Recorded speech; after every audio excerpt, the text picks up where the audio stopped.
तो राम राम भैया बहनी। आज अपना पचन का एक ठे बहुत प्यारा बन्ना गीत सुनाई थे। आशा करी थे कि अपना पचन का जरूर अच्छा लागी। तो यह हमार बन्ना गीत सुन के कमेंट में जरूर बताइए कि ये बन्ना गीत हमने कैसा गाया, कैसा लगा आपको।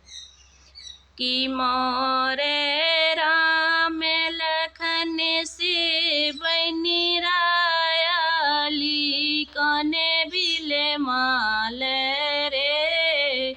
मोरे राम लखन से बनी रायाली कने बिले माल रे। मोरे राम लखन से बनी रायाली कने बिले माल रे।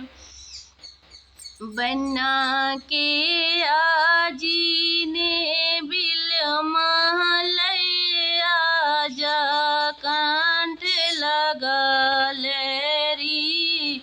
बन्ना के आजी ने बिल मालय आजा कांठ लगा मेरे।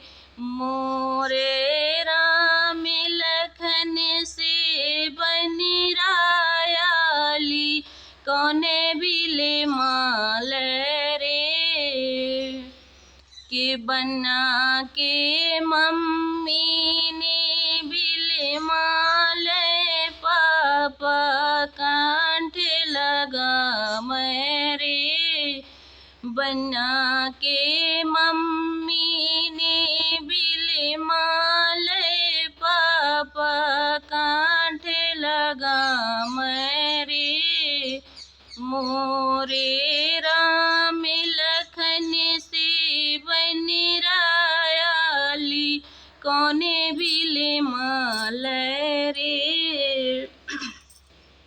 बन्ना के चाची ने बिल माल चाचा कांठ लगा मेरे। मोरे राम लखन से बनी रायाली कौने बिले माल रे।